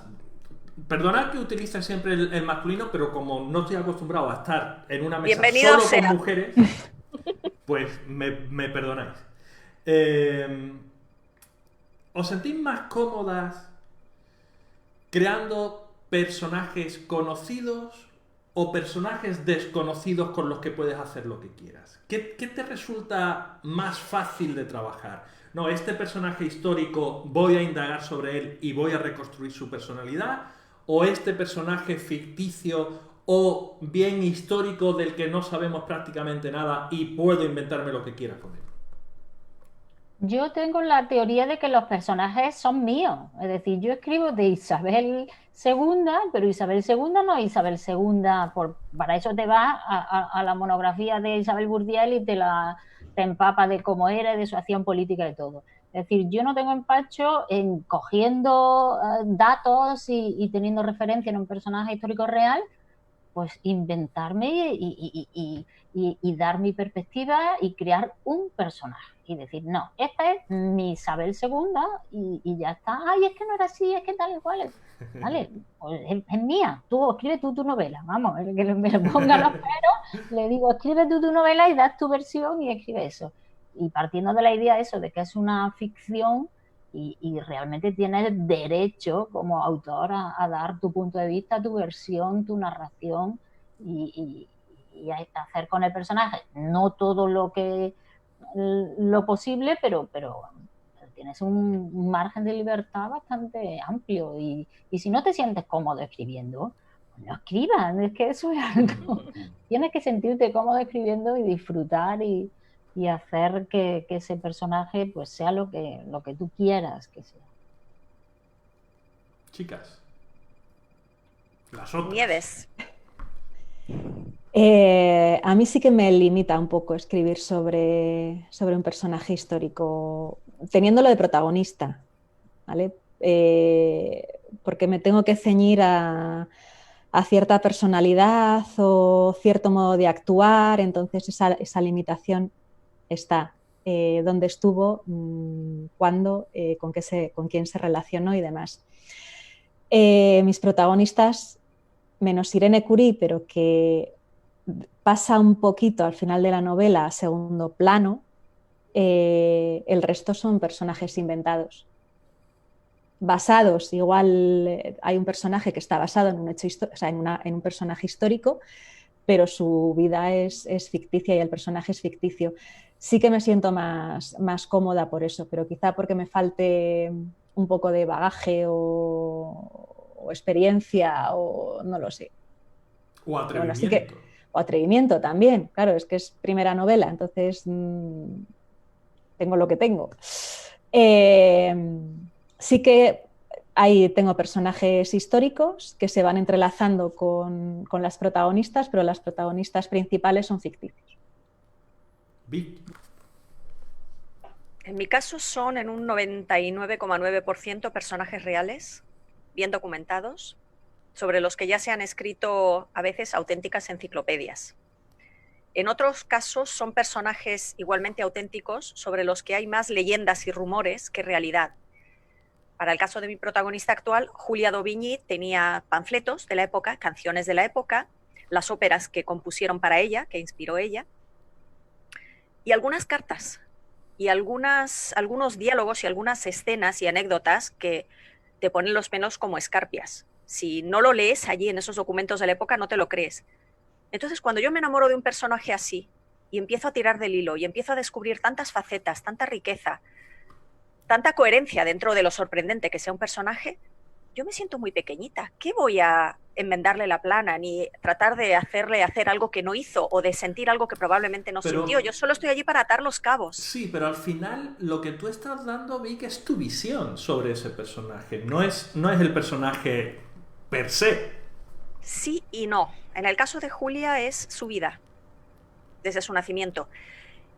Lo que me he limitado a hacer ha sido tratar de explicar por qué llega a hacer algunas de las cosas absolutamente espeluznantes e increíbles que hace en la vida. ¿Por qué? ¿Cómo una mujer se puede ver empujada a hacer esas cosas y que resulte creíble y que un lector hoy día lo comprenda y siga simpatizando con ella, o por lo menos empatizando con ella, que diga, pues si fuera mi hermana habría hecho lo mismo. Eso es lo que yo intento hacer, acercar ese personaje a la época moderna, pero sin sacarlo de su época. Creo que eso sería un error y tratar de poner lo menos posible de mí misma. En el caso de Julia fue un poco difícil, se confundió. Ella es cantante, yo he cantado muchos años en un coro, ella era espadachina, yo sé esgrima, en fin. Pero trato de respetarlos en la medida de lo posible y no hacerlos míos y regurgitarlos, en el buen sentido de la palabra, con mi propio sello, no. Que hablen ellos. Lo de, a mí me parece que es maravilloso, y lo que se debe hacer en una novela con un personaje que, aunque el lector le espante o le desagrade o le ponga los pelos de punta una acción de un personaje, entienda por qué lo ha hecho, el motivo que hay detrás. Me parece que eso es maravilloso. Bueno, al fin y al cabo eso es lo que todos terminamos buscando, ¿no? Que el lector vea que mi personaje es un cabrón, pero diga, yo hubiera sido un cabrón igual que tú en esas circunstancias, ¿no? Básicamente. Es el punto al que queremos llevar al lector, porque al final lo que queremos hacer es manipular al lector y moverlo y llevarlo a donde a nosotros nos interesa, ¿no?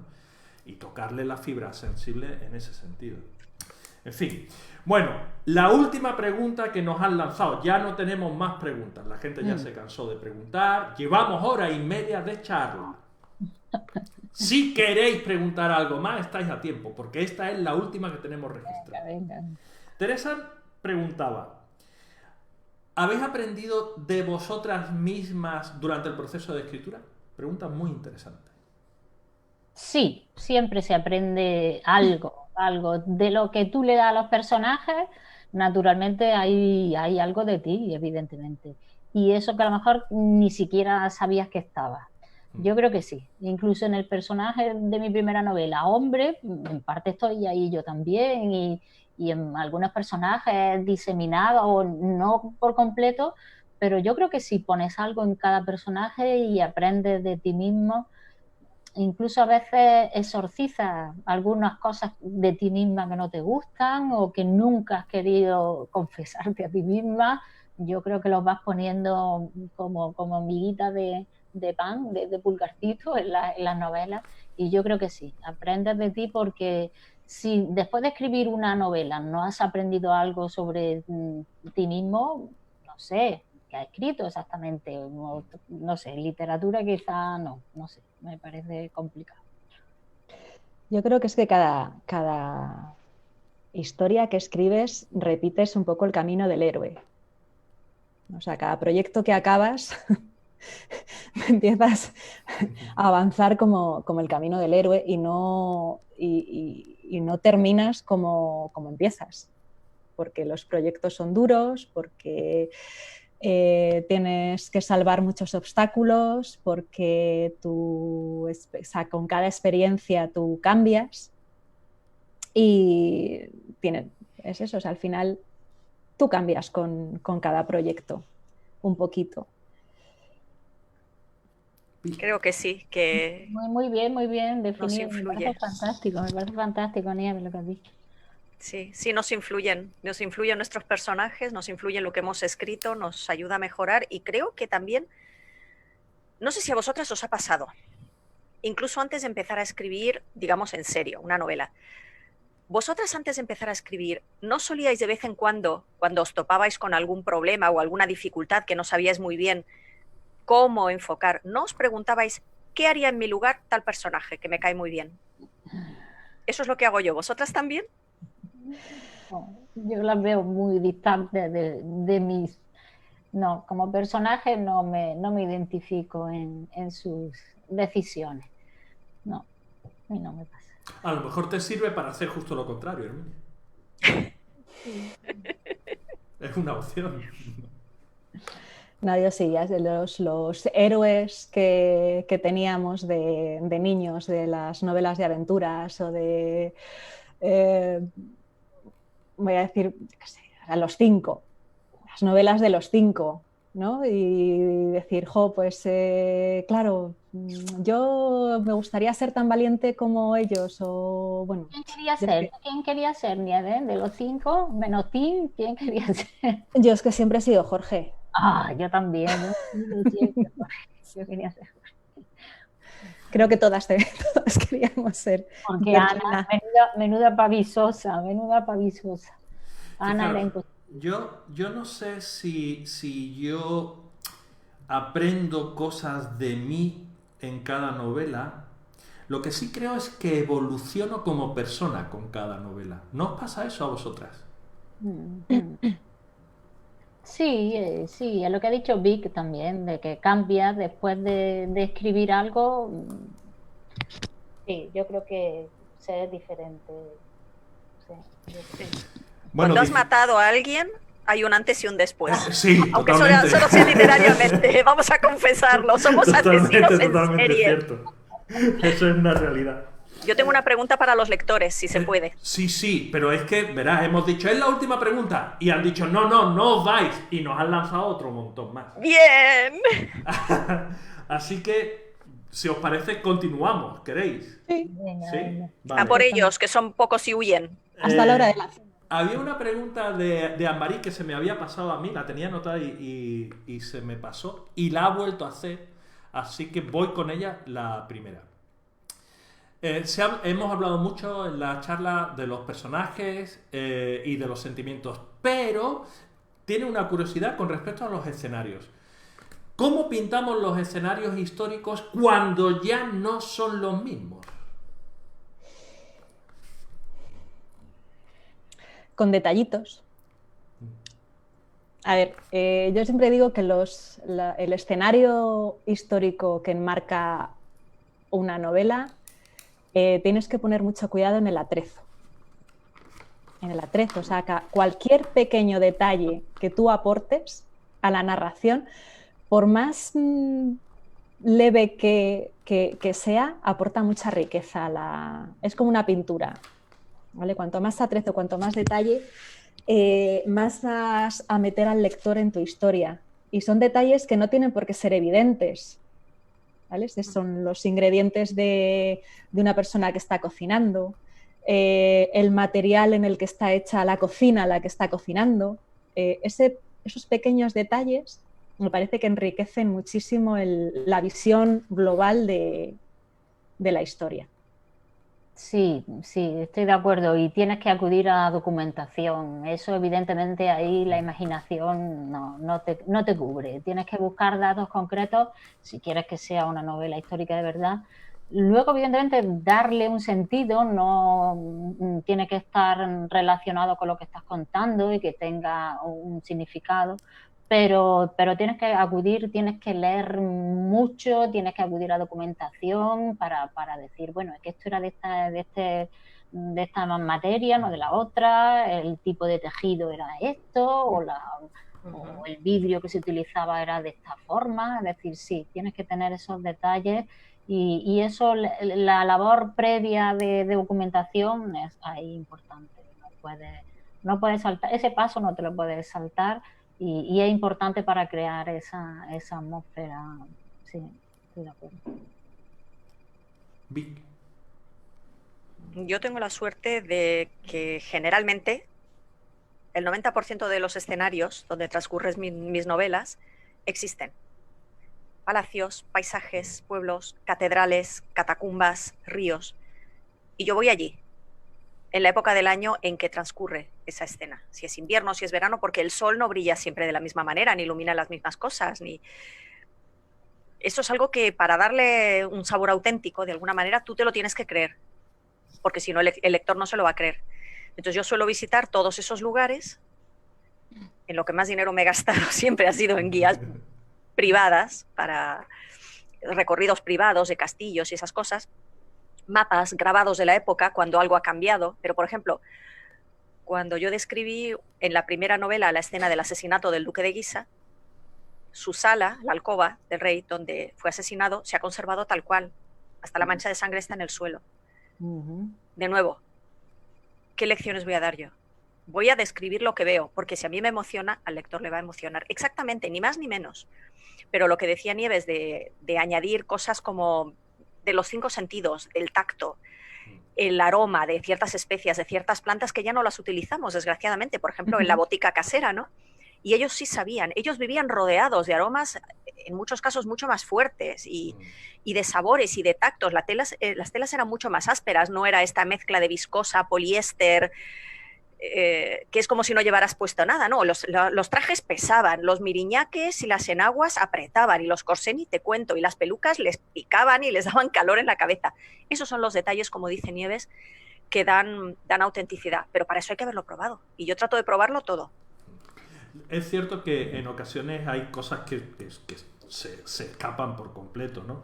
La teoría literaria habla a la hora de describir de dos opciones de observación para la escritura, para una descripción. Una sería la observación directa, que es la que hace Vic, yo me voy allí en el momento del año que toque, y otra es la observación indirecta. No puedo ir porque ya no existe, y entonces la única opción que tengo es, por un lado, la investigación, y por otro, la observación de aquellos aspectos similares a lo que se conoce, ¿no? Sí, y entonces buscas información pues sobre unos, pues yo qué sé, imaginaros que cuando yo escribía mi primera novela, que es sobre Esparta. De Esparta quedan literalmente 4 piedras una al lado de otra, no queda nada más. Pero ¿cómo era un templo? Pues te vas a los templos de Atenas y más o menos pues eran iguales, ¿no? Y entonces recreas sobre lo conocido, ¿no? No te queda otra opción. Sí, pero eso tiene su riesgo, ¿eh? Claro, claro. Es conocida la anécdota de Flaubert, que para Salambó se plantó en Cartago y describió luego en su paisaje las chumberas, claro, chumberas que vienen de América, claro, el nopal americano. Claro. Entonces, yo creo que es fundamental cotejarlo siempre con el texto, con la documentación histórica que tenemos. Es verdad que si te puedes permitir, como Vic, ir a los palacios, ir a los paisajes y eso, pero claro, siempre teniendo luego la referencia, teniendo ese cotejo documental importante. A mí me lo han preguntado, me han preguntado varias veces si había podido ir a Verdún para describir el paisaje de Verdún, y yo no he estado en Verdún. Pero yo me voy siempre a mis lugares y a mis paisajes. Primero leo mucha documentación, pero luego me voy allí. Me voy y me sumerjo en el barro y huelo el cloro y siento cómo los cristales de nieve con el viento chocan contra mi piel en una tormenta. O sea, al final te vas allí y luego ya lo describes. Nos preguntaba María Inmaculada, si tienes un día bueno, ¿cuántas horas le dedicas a la escritura? Yo las que pueda. Si el día es bueno y estoy enganchado, si puedo hacer 10 horas, hago 10 horas. Bueno, sí, yo las que pueda también, sí, evidentemente. Y no más porque no tiene más el día. Pero sí, yo le dedico, no tengo horario fijo, prefiero madrugar desde luego y ponerme a primera hora y tener horas de la mañana, pero luego por la tarde si estoy en algo que me interesa y me da la hora de cenar y no me doy cuenta de que estoy en algo, sí, yo todo, sí. Pues yo es que como me siento en el ordenador y a los 10 minutos y escribir 4 frases, viene uno, mamá, ¿me ayudas con los deberes? Mamá, ¿me corriges esto? Vuelves a escribir 4 frases. Mamá, no me funciona no sé qué. ¿Dónde está? Concepto así, puerta, ¿no? Si voy sumando ratito, pues igual hago alguna hora seguida, pero... Yo eso lo tengo muy claro. Yo también soy mami, pero pasa que, claro, mis hijos ya son muy grandes, pero de pequeño tengo una nota muy tierna que mi hijo me lo metió por debajo de la puerta. Mamá, soy yo, ¿me puedes abrir? Porque yo cuando me cierro la puerta, evidentemente cuando estaba mi marido fuera, claro, no. Es como en la ducha. Digo, bueno, me puede llamar, bueno, ya porque no está, Obama, me puede llamar, o sea, tengo tres, digo, si hay un director de editorial, una tal, pero el Papa, Obama y vamos, y nadie más, tres personas que me pueden llamar, me interrumpí, y aparte de eso, no quiero interrupciones, es mi tiempo, es mi vida, no quiero.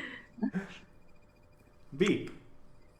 Pues cuando trabajo, poco y nada escribo, tengo la cabeza totalmente ocupada en la interpretación y eso, cuando no estás en cabina interpretando, estás preparándote la reunión del día siguiente con un tocho así de glosarios técnicos en 5 idiomas que te tienes que empollar como si fueras el delegado mismo experto que va a estar ahí en la reunión, porque te va a estar escuchando y no le puedes dar gato por liebre. O sea, cuando trabajo, imposible, y pueden pasar semanas y semanas en las que no escriba ni un renglón.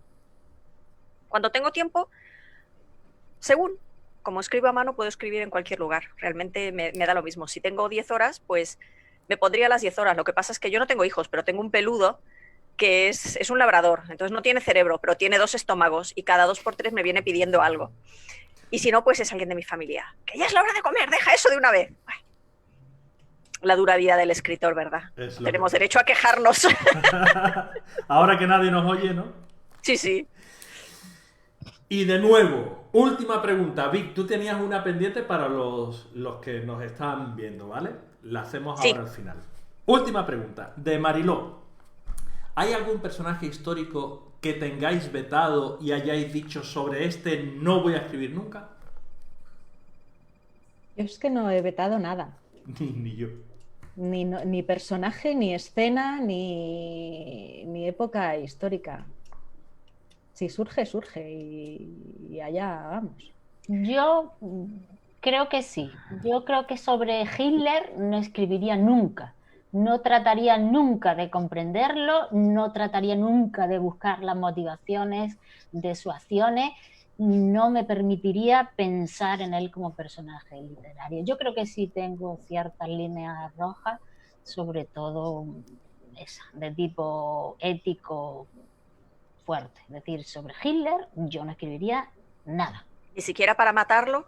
Ni siquiera, no, porque mi cabeza no le va a dar ese tiempo histórico, literario añadido que no se merece. Pero puedes usarlo como antagonista.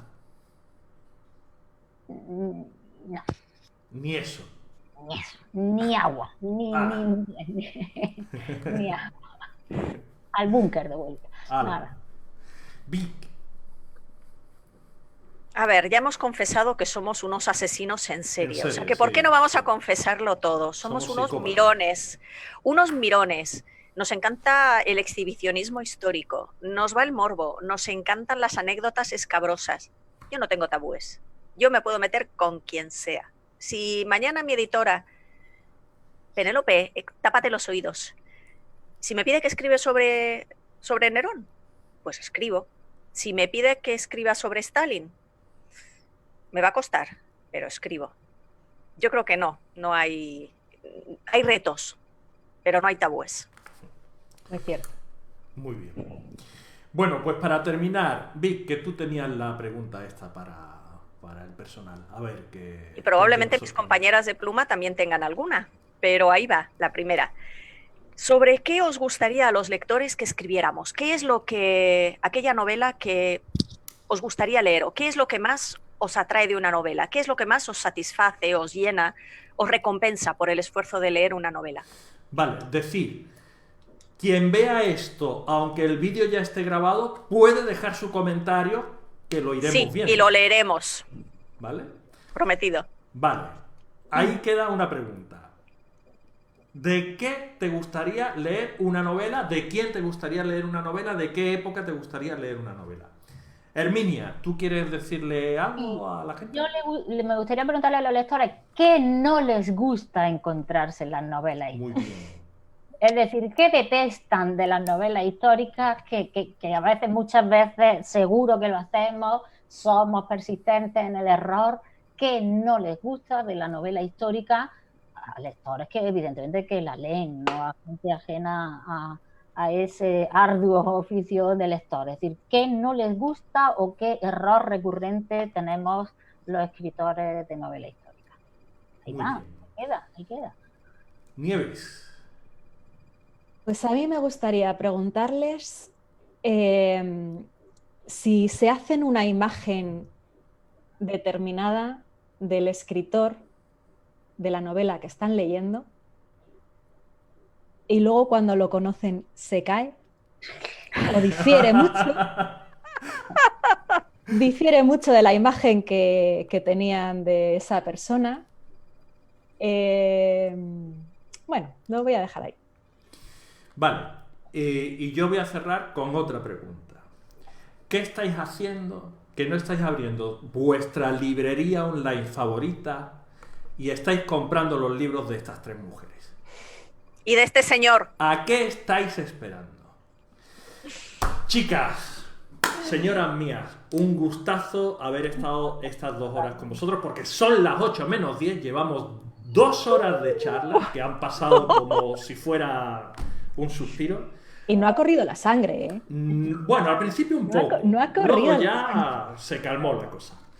Que de verdad, que cuando queráis repetimos, porque ha sido una charla, creo que maravillosa.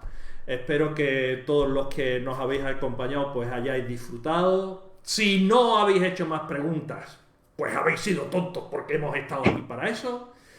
Y no os perdáis la próxima charla, que será el sábado a las 6 de la tarde, una charla en la que participarán José Manuel Aparicio, Ignacio del Valle, Javier Pellicer, Francisco Narla, y volveré a estar yo por medio, que alguien tiene que estar a los mandos de esto. Nos pregunta Teo, antes de que cortemos, Teresa, que si podemos enseñar los libros por cámara, por favor. Que yo lo tengo aquí. Yo, como lo he hecho ya, es decir... Ahí está el de nieve. No. Pero enséñalo otra vez, Herminia. Yo ¿Sí? me aparto y allí tenéis los míos también. Ahí va. Mira, lo hacemos todas a la vez. Venga. Venga. La reina del exilio. Qué mal, qué mal. Tengo que ensayar, venga. Señores, señoras, ¿Está lindo? señoritas, caballeros, muchísimas gracias por acompañarnos esta tarde A ti, de Teo, cuarentena. Muchísimas chicas. gracias. 1000 besos, sois geniales. Y nos vemos, hablamos, ¿vale? Bien, Besos para todos. Muchas gracias. Cuidaos, no salgáis Y gracias de a los casa, sed lectores. buenos. Y a vosotras, Cuídate Liz mucho. Nieves, encantada de haberos conocido. Herminia, encantada y enhorabuena por el premio. Fijaros, nos está pidiendo Mariló la lectura de un capítulo para por cada una de las autoras, para que vayáis pensando en hacer cosas. Nos vemos el sábado. Un abrazo. Adiós. Adiós. Chao. Chao.